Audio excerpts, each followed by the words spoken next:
There are moments when a mother has nothing left to hold on to except a small light. "I don't know how much longer I can do this, Kamala Didi," Mira whispered, her voice fading. The old woman didn't answer right away. She quietly lit a small oil lamp. Its golden flame trembled gently on the mud wall. Then she said softly, "Sometimes, my dear, we don't light a lamp to find the way. We light it to remind ourselves that we're still here." Welcome to Soulgyan, a space where each story feels like a gentle breath for those who are tired from trying too hard for too long. Here, we don't tell anyone to be strong. We just share small, quiet moments that one day might become a light inside your heart. Today is the story of a small oil lamp, a young mother, and an old woman who never asked, "Why are you suffering?" She simply asked, "Have you sat still long enough to realize you're still here?" Mira used to be the girl who smiled the most in her village. Every morning she would carry a basket to the market, lips closed but eyes sparkling, like she was secretly laughing with the sun. People still remembered her wedding day, the red sari draped gently over her shoulder, flower garland in hand, walking shyly with her head down. Her husband, Ravi, was a humble mason. He didn't have much, just rough hands and a kind, honest heart. After their second child was born, work in the village became scarce.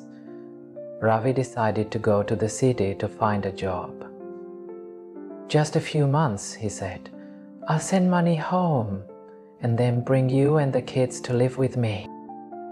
Mira saw him off with a handful of salted rice and eyes full of quiet tears. But she smiled anyway.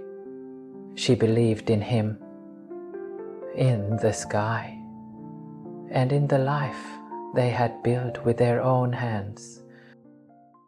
But the first month passed with no letter, then the second. Mira went to the post office every afternoon.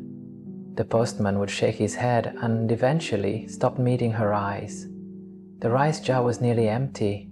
Her only child began to ask, "Where is Papa, Mama?" Mira didn't answer. She only whispered, "He'll be home soon, my love." The rain didn't stop for 3 days. The roof started leaking and Mira placed metal pots under the drips.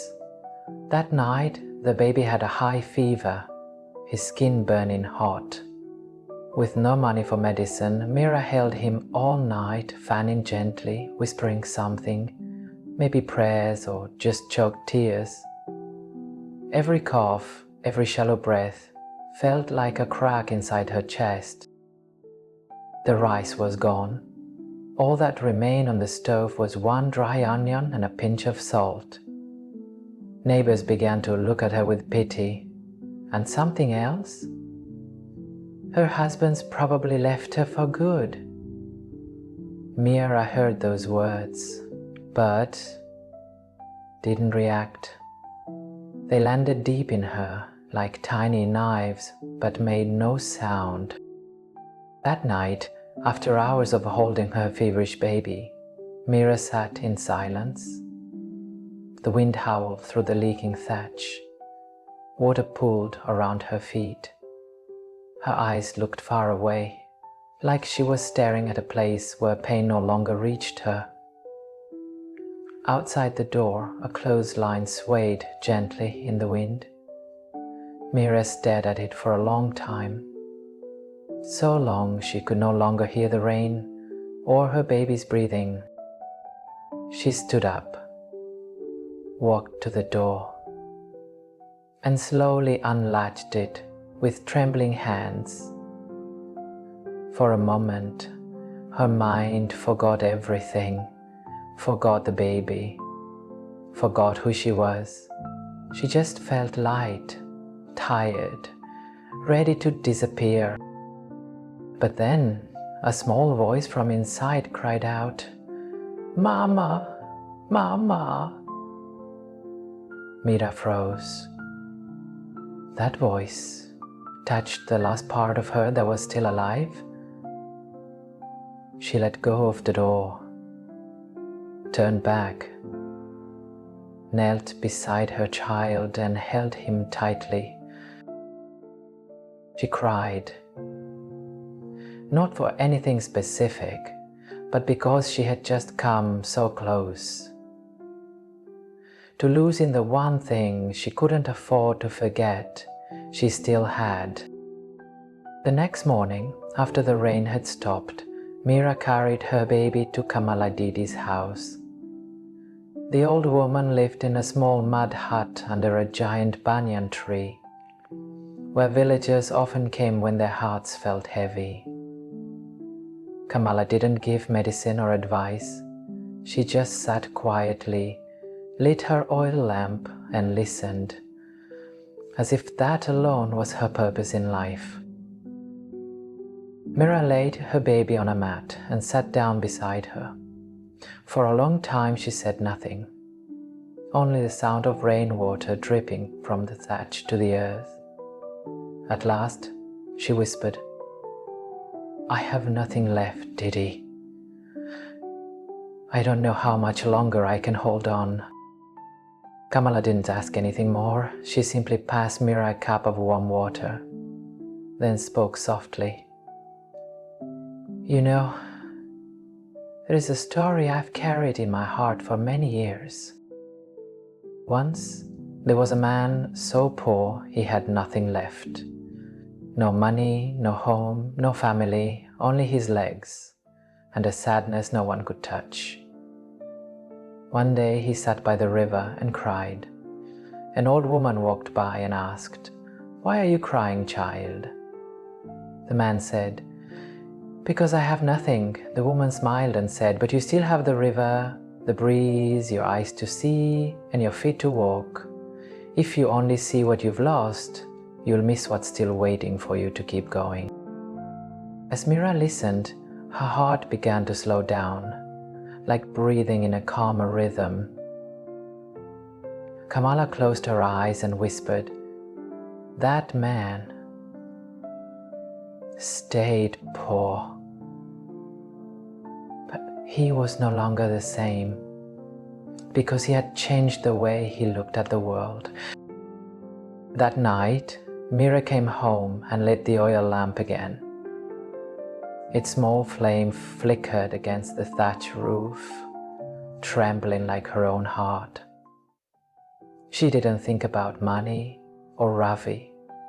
She just looked at the flame and whispered, "Today I'm still here. My child is still here. That's enough to live one more day." The next morning, Mira woke early and made porridge from a handful of rice her neighbor had given. She washed her face with rainwater from a basin, drying it with an old corner of her sari. Then she looked out at the garden. A wild flower had bloomed by the wall. The stray cat behind the kitchen didn't run away like it usually did. These small things Mira started to notice. Every morning, she whispered one kind thought. One day, my baby doesn't have a fever. Another day, the porridge didn't burn. And sometimes just, I'm still breathing. She wrote them down in a small notebook with a frayed cover. She called it, "The Things Nobody Sees, But I'm Thankful For." From then on, her heart softened. No more waking in fear at night. No more rushing to the door, hoping it was Ravi. No more waiting for the postman like life depended on it. She began sewing old clothes, turning the soil again, planting new seeds, not to sell, but just to live. Then one day a letter arrived. Mira's hands shook at the familiar handwriting. Ravi had written, "I'm sorry. I found work. My phone broke. I'm sending money this month. Please wait a little longer."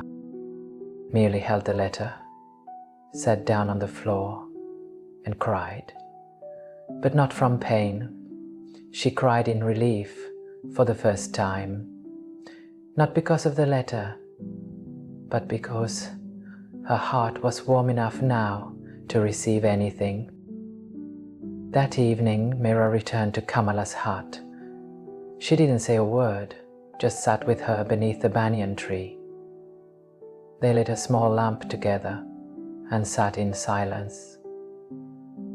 Like two souls who already understood, light doesn't have to be bright to be warm.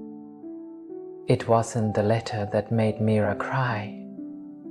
It was the moment she realized how close she had come to walking away forever, simply because she no longer had the strength to hear a tiny voice whisper, "Mama." Kamala Didi once said, "Sometimes what keeps us alive isn't strength. It's knowing that someone, just one person, still needs us to stay." Mira had forgotten something important. Her child didn't need a perfect mother or a strong one.